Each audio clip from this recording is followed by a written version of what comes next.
हमने अब तक आपको रेगुलेटिंग एक्ट ऑफ 1773, सेटलमेंट, डेक्लेरेटरी और amendment act 1781, Pitt's India act 1784, amendment act 1786, 1788, charter act 1793, charter act 1813, charter act 1833 पढ़ा दिया है। हमने सभी लॉजिक्स के साथ इनको कवर किया। आज हम चार्टर एक्ट 1853 और government of India act 1858 cover करेंगे। 1853 के एक्ट को शुरू करते हुए हम एज यूजुअल 1833 के एक्ट की कुछ चीज़ें साथ में लेकर के चलेंगे। क्योंकि लाइट नहीं है, आज हम ओपन एयर क्लासरूम लगा रहे हैं, तो मैं चीज़ें लिखूंगा नहीं, शब्दों के माध्यम से ही सब समझा दूंगा। बहुत क्लियर रहेंगे, आप लिख सकते हैं। 1853 का एक्ट देखिए, जब 1853 का एक्ट बनना था तो उस समय कौन सी कंडीशंस एग्जिस्ट कर रही थी इंडिया में और ब्रिटेन में।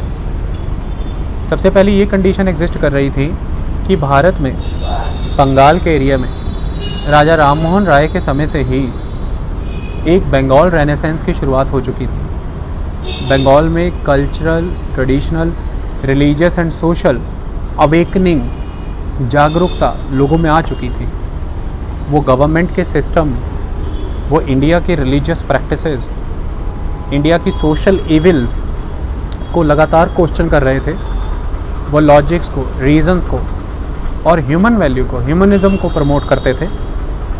ऐसे में उनके द्वारा जब उनके भीतर की जो चेतना है उसने गवर्नमेंट सिस्टम को क्वेश्चन शुरू किया, तो उसमें क्वेश्चन ये भी बनता था कि कहाँ तक ये जायज़ है कि इंडिया को डुअल गवर्नमेंट सिस्टम के अधीन बर्बाद होने दिया जाए।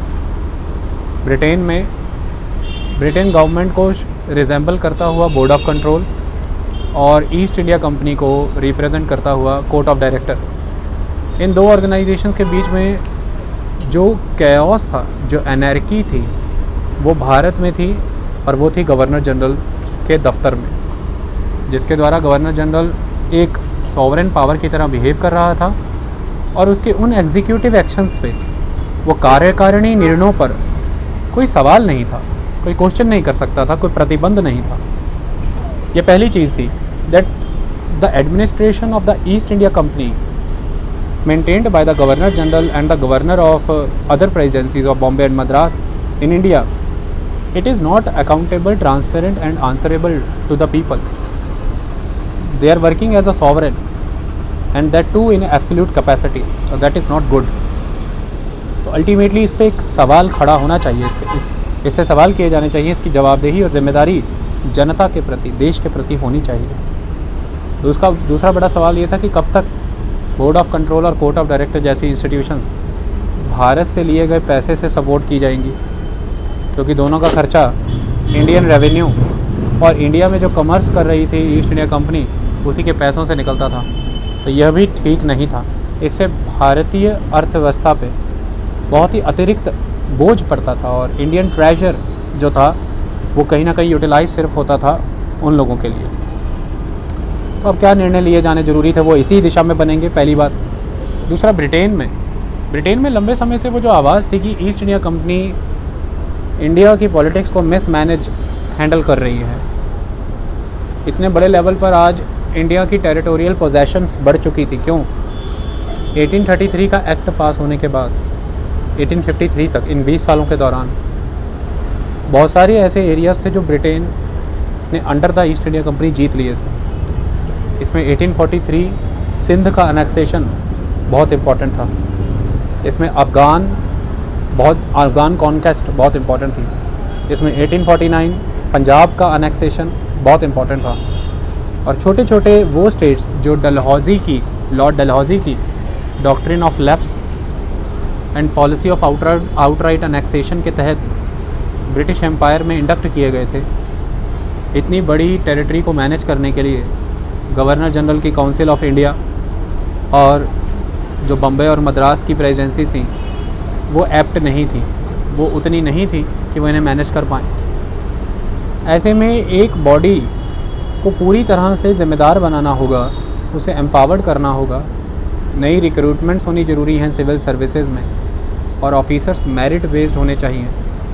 वो सिर्फ़ और सिर्फ पोजीशन को यूज़ करके अपने पर्सनल इंटरेस्ट में काम करें, ऐसा बिल्कुल नहीं होना चाहिए। ऐसी आवाज़ ब्रिटेन में भी उठ रही थी। ये सारी परिस्थितियों के भीतर ही 1853 का चार्टर एक्ट भारत में आया। आप इस बात को हमेशा याद रखेंगे कि ये लास्ट चार्टर एक्ट था, मतलब इसके बाद कोई और चार्टर एक्ट नहीं आया, क्योंकि इसके बाद 1858 का गवर्नमेंट ऑफ इंडिया एक्ट आ गया और कंपनी रही ही नहीं, तो फिर चार्टर एक्ट कहाँ से आएगा।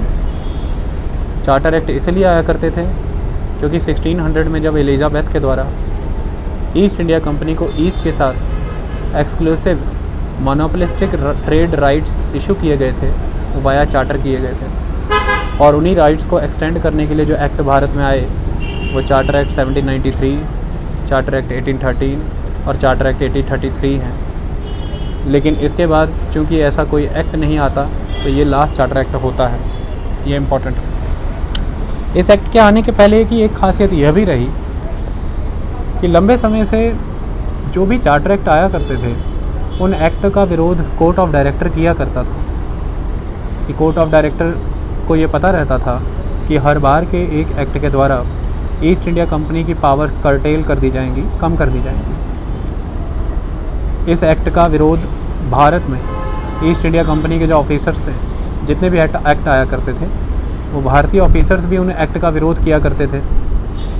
अब पहली बार ऐसा हुआ कि ईस्ट इंडिया कंपनी के द्वारा कोई एक्ट लागू होना था और पार्लियामेंट के द्वारा जो इशू होना था, इसका विरोध भारतीयों ने भी किया।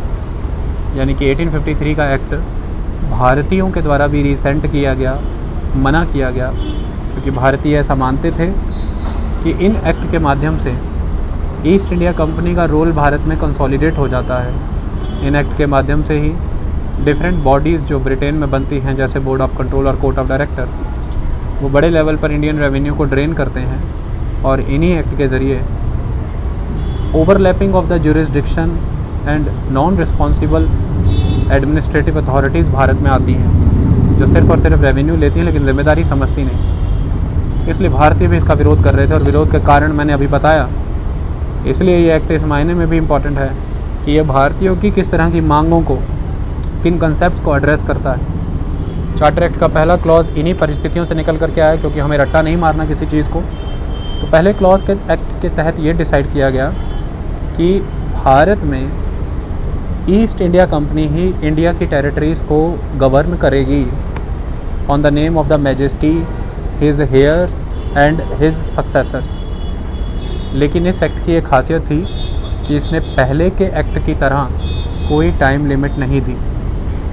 पहले के 1793, 1813 और 1833 के एक्ट में कृतिका हर बार 20 साल के लिए कहा जाता था कि ईस्ट इंडिया कंपनी भारत में रहेगी, लेकिन इस बार इस तरह का कोई भी समय नहीं रखा गया और सिर्फ ये कहा गया कि ईस्ट इंडिया कंपनी भारत को गवर्न करेगी subject to the decision of the parliament. मतलब जब तक के लिए पार्लियामेंट चाहती है तब तक। हो सकता है पार्लियामेंट 6 दिन में ख़त्म कर दे ईस्ट इंडिया कंपनी को, 6 महीने में, या 6 साल, हो सकता है 60 साल तक भी ना करे।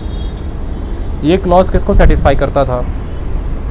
सबसे पहली बात यहाँ पर यह आ जाती है कि इंडिया का वो एक सेगमेंट जो ये चाहता था कि ईस्ट इंडिया कंपनी जैसी कमर्शियल बॉडी का रूल भारत में नहीं कंटिन्यू होना चाहिए, उसको सेटिस्फाई किया है इस एक्ट ने, जिसके तहत ये कहा गया कि अब हम 20 ईयर्स का टेन्योर कंफर्म नहीं कर रहे हैं, अश्योर नहीं कर रहे हैं, और एट एनी टाइम ये प्रिविलेज ख़त्म हो जाएगा ईस्ट इंडिया कंपनी का। और इसी के द्वारा वो सेगमेंट भी सेटिस्फाई हुआ, जैसे कि कोर्ट ऑफ डायरेक्टर्स, जो ये चाहते थे कि ईस्ट इंडिया कंपनी भारत में कंटिन्यू हो। तो एक तरफ ईस्ट इंडिया कंपनी को ही रूल दिया गया, कोर्ट ऑफ डायरेक्टर्स को सेटिस्फाई किया गया, और एक तरफ ईस्ट इंडिया कंपनी का टेन्योर अश्योर नहीं किया गया, उस सेगमेंट को सेटिस्फाई किया गया जो ईस्ट इंडिया कंपनी के विरोध में था। दूसरा इसका क्लॉज बहुत इंपॉर्टेंट है। वो क्लॉज क्या है? देखो, हमेशा से भारत की तरफ से इल्ज़ाम लगता था, और दादा भाई नौरोजी की तो थ्योरीज़ हैं कि इकोनॉमिक ड्रेन हो गया है इंडिया से, और वो कंपनी के द्वारा किया गया है, ब्रिटिश गवर्नमेंट के द्वारा किया गया है। ऐसे में भारतीयों के द्वारा यह कहना कि कोर्ट ऑफ डायरेक्टर्स की खर्चे और तनख्वाहें भारतीय रेवेन्यू से निकलती हैं, और इस तरह का खर्चा इंडिया के एक्सचेकर पर डालना, ये कहीं भी ठीक नहीं। ऐसे में इस क्लॉज को सेटिस्फाई करना ज़रूरी था पार्लियामेंट के लिए, और कोर्ट ऑफ डायरेक्टर का वो क्लॉज कि कोर्ट ऑफ डायरेक्टर्स ख़त्म नहीं होने चाहिए, उसे भी सेटिस्फाई करना ज़रूरी था। तो इसके लिए क्या किया गया, ब्रिटेन के गवर्नमेंट में चेंजेस किए गए। और वो चेंजेस क्या थे, कोर्ट ऑफ डायरेक्टर का नंबर 24 से रिड्यूस करके 18 कर दिया गया, 18। ये पहली बात।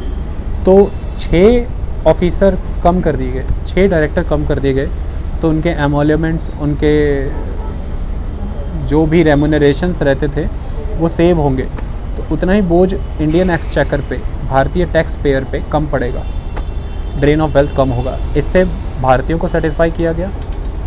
और नेचुरली कोर्ट ऑफ डायरेक्टर को सेटिस्फाई ये कह के किया गया कि हमने ख़त्म नहीं किया आपको, 24 से घटा के 18 किया गया है, अभी भी आप ही हैं।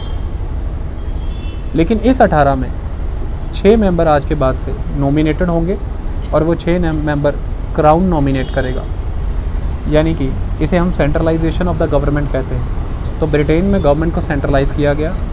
आप देख सकते हैं बड़ी ही चालाकी से 1773 के रेगुलेटिंग एक्ट से ऑनवर्ड अगर आप कंसिडर करें तो कोर्ट ऑफ प्रोप्राइटर पहले शेयर होल्डर ख़त्म किए, फिर धीरे धीरे कोर्ट ऑफ डायरेक्टर ख़त्म होने शुरू हो गए। आप सब जानते हैं कि 1833 के एक्ट के तहत कोर्ट ऑफ डायरेक्टर की जो पैट्रोनेज की पावर है, जो सिविल सर्वेंट्स को नॉमिनेट करने की पावर है, वो रिड्यूस की गई थी। और ये कहा गया था कि कंपटीशन के थ्रू लोग सेलेक्ट होंगे। उस पावर को और रिड्यूस किया गया है, नंबर कम कर दिए गए और 6 मेंबर जो हैं वो नॉमिनेटेड हैं अब, जबकि आज के पहले कोर्ट ऑफ डायरेक्टर में क्राउन की तरफ से कोई भी नॉमिनेटेड नहीं होता था। Court of director elected by the share holder हुआ करते थे, लेकिन अब 6 नॉमिनेटेड मेंबर आएंगे तो सरकार का दखल अब कोर्ट ऑफ डायरेक्टर में भी बढ़ गया। ये पहला परिवर्तन। इसी फील्ड में दूसरा परिवर्तन ये है कि कोरम, कोर्ट ऑफ डायरेक्टर की किसी भी मीटिंग का कोई भी डिसीजन अगर आपको लेना है, उसके लिए जो कोरम डिसाइड किया गया वो 10 मेंबर का कोरम डिसाइड किया गया, 10 मेंबर कोरम। अब ये जो 10 मेंबर कोरम है ये कैसे काम करेगा, ये क्यों किया गया।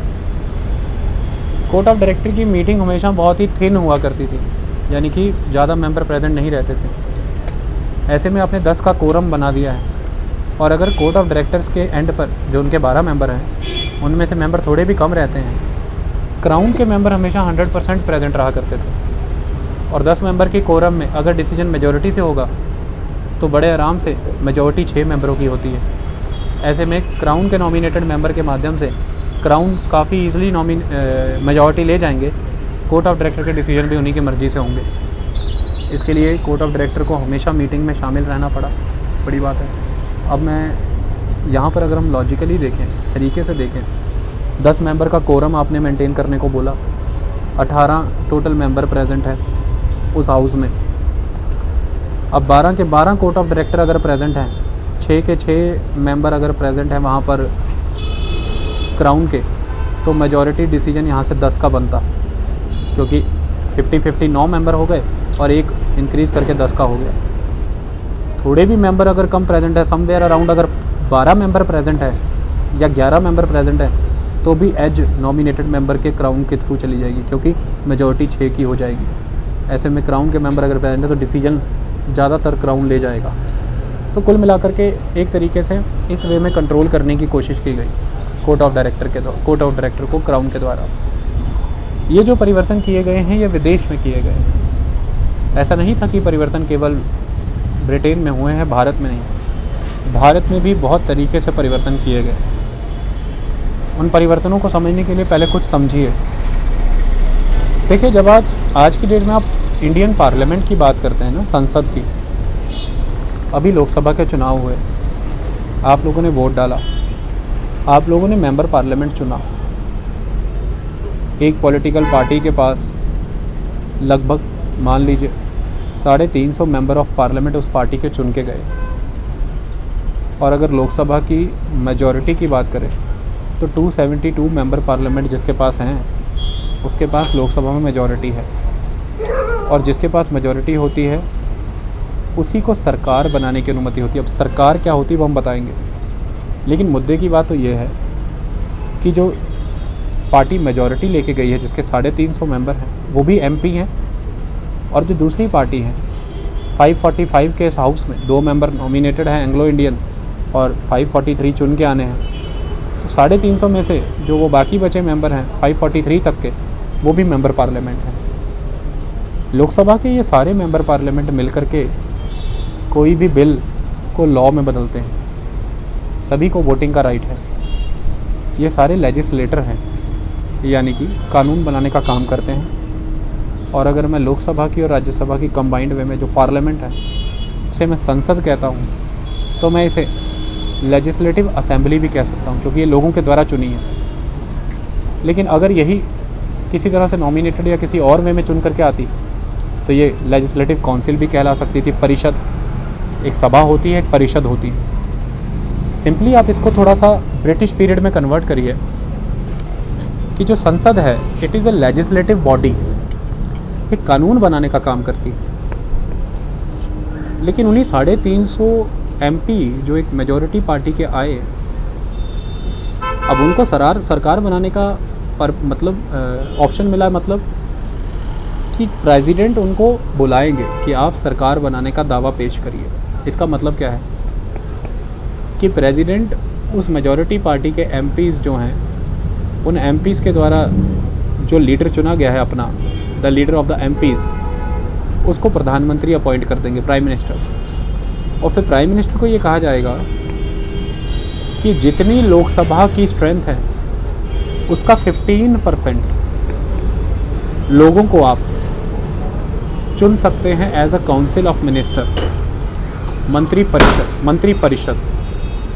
यानी कि प्रधानमंत्री के पास ये आज़ादी रहती है कि लोकसभा की जितनी स्ट्रेंथ है, सपोज करिए लोकसभा की स्ट्रेंथ हम लेके चलते हैं, मान लो 550, तो उसका 15% के अराउंड, मान लीजिए 75-80 के अराउंड लोगों को आप चुनिए, काउंसिल ऑफ मिनिस्टर बनाइए। लेकिन आप लोकसभा राज्यसभा कहीं से भी चुन सकते हैं।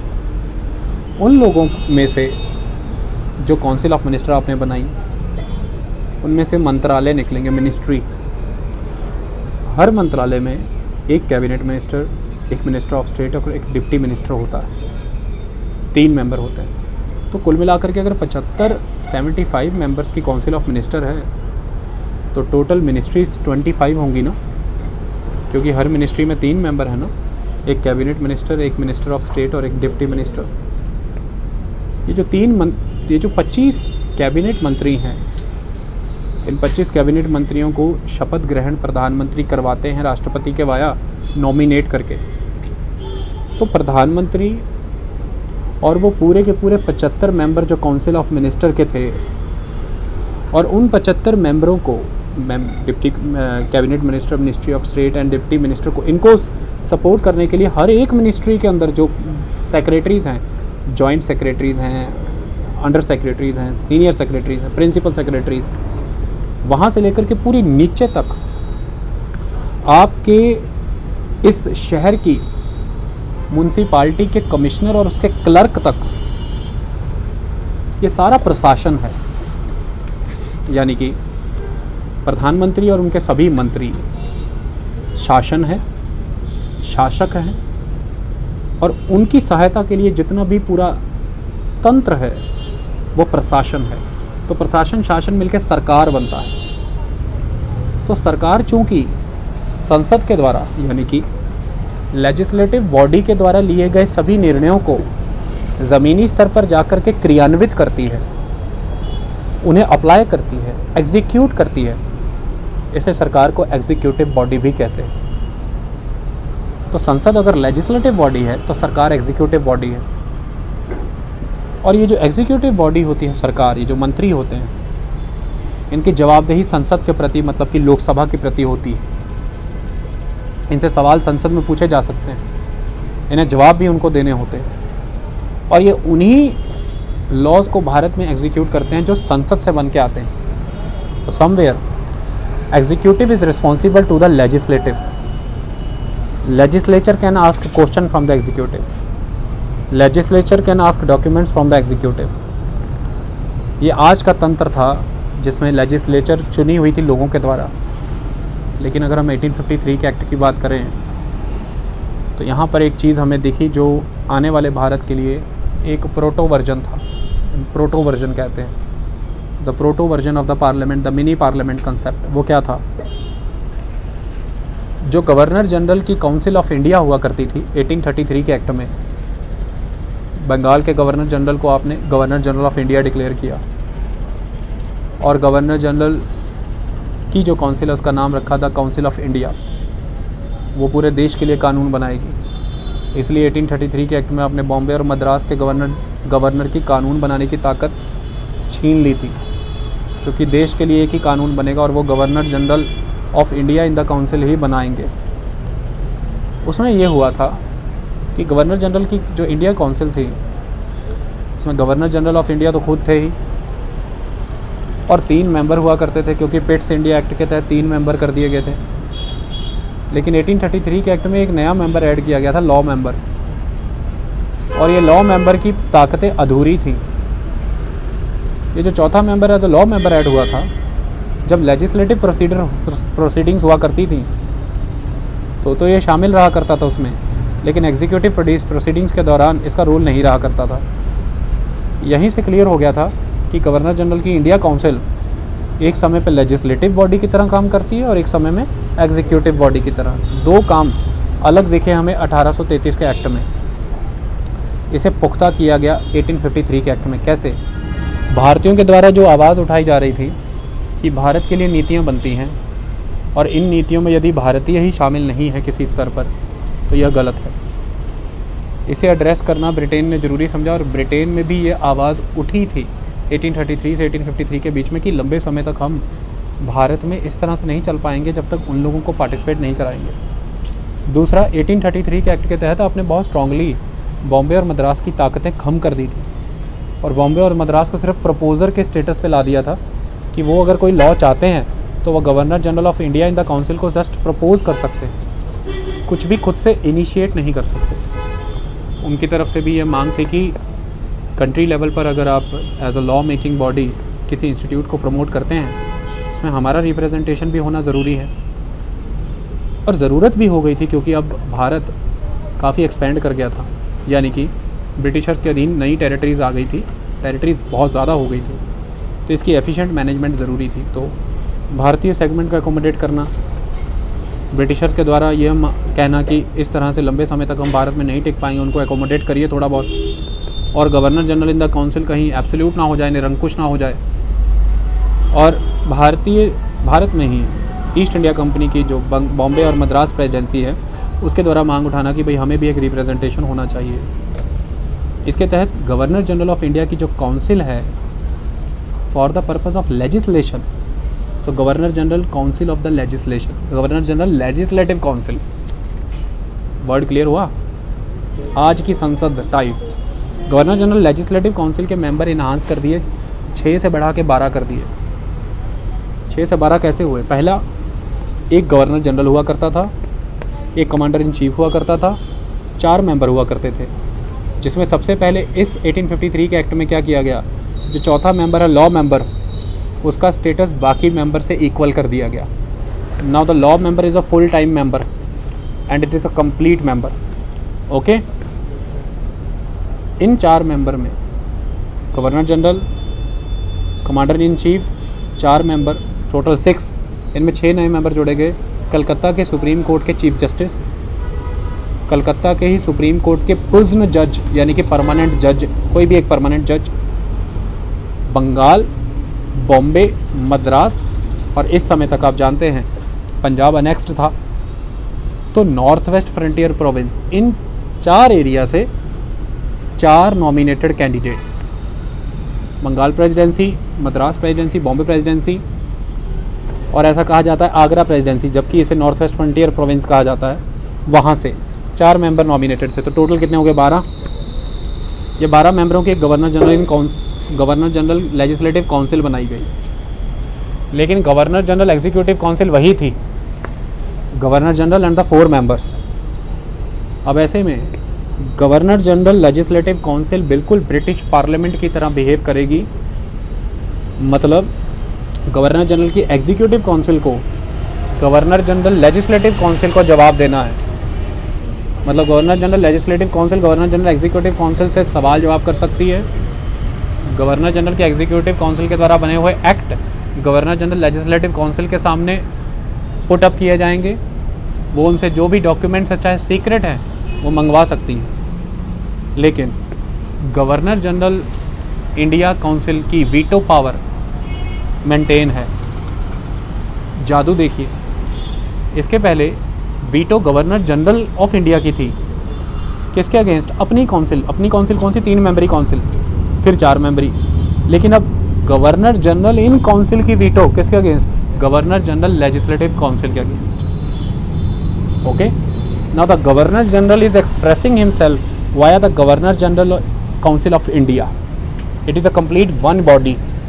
Now they are executing their veto power against the governor general legislative council, कि गवर्नर जनरल को as a executive, as a सरकार, गवर्नर जनरल लेजिस्लेटिव काउंसिल जिसमें कि सुप्रीम कोर्ट का चीफ जस्टिस भी है, सुप्रीम कोर्ट का परमानेंट जज भी है, कमांडर इन चीफ भी आ जाता है, और 4 मेंबर भी डिफरेंट प्रेसिडेंट, ये कहीं काम करने से रोके ना। तो गवर्नर जनरल लेजिस्लेटिव काउंसिल ने जम करके अपनी ताकतें एग्जीक्यूट की, मतलब सारे डॉक्यूमेंट मांगे, हर सवाल को, हर एक्ट को रोकना चाहा और क्वेश्चन पूछने की ताकत थी, और उनको वीटो करते थे गवर्नर जनरल इन एग्जीक्यूटिव काउंसिल। लेकिन इसमें काम फंस बहुत गया, पेच फंस गया, और गवर्नर जनरल ऑफ इंडिया बड़ा तंग था। ये क्या कर दिया, मतलब दिमाग हिला के रख दिया मेरा। तो इसे मिनी पार्लियामेंट सिस्टम कहा गया है। मतलब that was the first clear cut division of the legislature and the executive, the first clear cut division of the legislature and the executive, that was very important. Okay, इसके बाद देखो नए नए area जीत लिए गए थे सिमी। तो अब इतनी बड़ी टेरिटरी को आप बॉम्बे, मद्रास, बंगाल के थ्रू ही तो नहीं रेगुलेट कर सकते। तो क्या करना था? सबसे पहले तो ये पाया गया कि governor general of India in the council bound है, वो बंगाल का एडमिनिस्ट्रेटर भी है और पूरे इंडिया का लॉ मेकर और एग्जीक्यूटर भी है। तो यार इतनी ड्यूटी कहाँ से प्ले करेगा? पहले तो इंडिया कितना बड़ा हो गया, अब एक्सपैंड कर गया। तो इंडिया की लेजिस्लेटिव काउंसिल में भी वो, इंडिया की एग्जीक्यूटिव काउंसिल भी, और बंगाल की एडमिनिस्ट्रेशन भी। तो इस एक्ट के तहत ये प्रोविजन रखा कि कोर्ट ऑफ डायरेक्टर जब चाहें, court of director and board of control जब चाहें नई प्रेसिडेंसीज कार्व आउट कर सकते हैं। नई presidency on the basis, on the fashion of Bombay and Madras and Bengal presidency carve out कर सकते हैं। और अगर नई प्रेसिडेंसी कार्व आउट नहीं करनी तो लेफ्टिनेंट गवर्नर अपॉइंट कर सकते हैं, बिकॉज नई प्रेसिडेंसी में तो गवर्नर होगा। लेकिन सपोज करो एक ऑलरेडी बनी हुई प्रेसिडेंसी है लाइक द मद्रास प्रेसिडेंसी, उसके साथ अटैच तो कर सकते हैं ना हम एक नई एरिया को। उस गवर्नर के अंडर एक लेफ्टिनेंट गवर्नर, फुल पावर नहीं है लेकिन लेफ्टिनेंट गवर्नर तो है। तो नई प्रेसिडेंसी तो कोई कार्व आउट नहीं की गई, लेकिन 1859 में पंजाब में लेफ्टिनेंट गवर्नर जरूर अपॉइंट किया गया, वो इसी एक्ट के तहत हुआ। पहली बात। दूसरा ये कहा गया कि governor general council of India को सिर्फ और सिर्फ भारत के स्तर पर, इंडिया के स्तर पर काम करने के लिए छोड़ो। मतलब बंगाल में एक गवर्नर अपॉइंट करो। समझ पा रहे हो बात? पहले बंगाल का गवर्नर बना गवर्नर जनरल वारन हेस्टिंग, फिर बंगाल का गवर्नर जनरल 1833 में बना governor general India William Bentinck, और 1853 में अब कहा जा रहा है कि इसे सिर्फ गवर्नर जनरल इंडिया रहने दो, बंगाल का एक नया गवर्नर अपॉइंट करो। ये कोर्ट ऑफ डायरेक्टर और बोर्ड ऑफ कंट्रोल कर सकते थे। एक प्रोविजन ये है, और जब तक आपके द्वारा गवर्नर नहीं अपॉइंट किया जा रहा बंगाल का, तो don't worry, governor general of India जो कि बंगाल का गवर्नर भी है, उसकी एज अ बंगाल गवर्नर ड्यूटियाँ अपॉइंट करने के लिए एटलीस्ट एक लेफ्टिनेंट गवर्नर अपॉइंट करो बंगाल में। तो बंगाल में लेफ्टिनेंट गवर्नर तो 1854 में अपॉइंट कर दिया था, लेकिन बंगाल में गवर्नर 1912 में अपॉइंट हुआ है। वो क्यों? क्योंकि 1911 में दिल्ली को एज अ कैपिटल एक्सेप्ट किया गया था, और बंगाल से कैपिटल कलकत्ता से दिल्ली शिफ्ट की गई थी, और उस टाइम में पूरी तरह से central role governor general council ले गई थी। राष्ट्रपति भवन भारत का गवर्नर जनरल की काउंसिल वहीं लगा करती थी, और फिर बंगाल को एक गवर्नर वहाँ पर सौंपा गया। आई बात समझ में? तो वो कर दिया। तो 1912 में मिला गवर्नर, लेकिन 1854 में गवर्नर, लेफ्टिनेंट गवर्नर मिल गया था। नई प्रेसिडेंसी कोई नहीं बनाई गई, लेकिन इसी 1853 के एक्ट के तहत via the lieutenant governor module, की करंट है यार, via the lieutenant governor module नई एरियाज इनकलकेट किए गए। Lieutenant governor territory of the Assam, lieutenant governor territory central India, lieutenant governor territory of the Burma यानी कि पेगू, तो बर्मा, सेंट्रल इंडिया, आसाम इसी के थ्रू इंडक्ट हुए and lieutenant governor territory of the Punjab. Okay, वो इन्हीं दौरान इसी तरह से इंडक्ट कर ली गई थी। तो ये एक इम्पॉर्टेंट आस्पेक्ट था। आपने देखा भारत में क्या परिवर्तन किए हैं, गवर्नर जनरल की काउंसिल, उसके लेजिस्लेटिव प्रोसीजर्स, नई प्रेसिडेंसी और लेफ्टिनेंट गवर्नर कंसेप्ट। इसके बाद अगर आप लेफ्टिनेंट गवर्नर वर्ड सुनते हैं तो घबराइएगा मत। इसके बाद आपने देखा कि ब्रिटेन में क्या परिवर्तन किए गए, सारे सिस्टम आपने समझा। इसके अलावा भारतीयों को आवाज़ देना ऐसा माना गया। दूसरा, ब्रिटिश एडमिनिस्ट्रेशन को अब एफिशिएंट बनाना था। ऐसा पाया गया कि ऐसी एडमिनिस्ट्रेशन भारत में एफिशिएंटली काम नहीं कर सकती। क्यों? ईस्ट इंडिया कंपनी का अब कमर्शियल काम तो गया, सिर्फ पॉलिटिकल वर्क ही है। ये पॉलिटिकल वर्क प्रॉपर इंटैक्ट वे में चलना चाहिए। इतना बड़ा भारत अब जीत लिया आपने, वो कैसे? तो उसके लिए 1833 में जो नॉमिनेशन कम कंपटीशन का प्रोविज़न आया था सिविल सर्विसेज में, जिसमें ये कहा गया था कि जितनी वैकेंसी है उसके 4 time member court of director nominate करेंगे। जैसे सपोज सिविल सर्विसेज में 100 वैकेंसीज़ हैं तो 400 मेंबर वो पहले नॉमिनेट करें, फिर वो 400 मेंबर कंपटीशन करके 100 सीटों पे सेलेक्ट होंगे, रिक्रूट होंगे। इसके पहले क्या होता था 1833 के पहले कि जितनी वैकेंसी उतने member he nominate court of director करता था। तो ये पैट्रोनेज थी, आशीर्वाद वाली ताकत थी उनकी कि भाई हमारी अनुकंपा से, हमारे आशीर्वाद से तू बना है। इसे नॉमिनेशन कम कंपटीशन में कन्वर्ट किया 1833 में, लेकिन इसने इंडिया का पर्पस सॉल्व नहीं किया, इंडियंस इंडक्ट नहीं किया, क्योंकि कोर्ट ऑफ डायरेक्टर ने नॉमिनेट ही नहीं किया इंडियंस को, तो फिर वो सिलेक्शन में कहाँ आएंगे। 1853 में के एक्ट में ये कहा गया कि एक सिविल सर्विसेज कमेटी बनाएंगे और ये जो सिविल सर्विसेज कमेटी होगी ये कॉल लेगी कि कैसे प्रोसीड करना है फर्दर। तो 1853 के कंसेप्ट के द्वारा 1854 में मकौले के अधीन सिविल सर्विसेज कमेटी बनी और सिविल सर्विसेज कमेटी का ये कहना था कि फ्री एंड फेयर कंपटीशन होना चाहिए, कोई भी सुपरफिशियल या नॉमिनेशन या पैट्रोनेज का कंसेप्ट नहीं चलेगा, मेरिट के बेस पे कैंडिडेट आएगा। उसके लिए कॉम्पिटिटिव एग्ज़ाम होगा, एग्ज़ाम लंदन में होगा और एज ब्रैकेट 17 से 22 साल की, 17 मिनिमम 22 मैक्सिमम।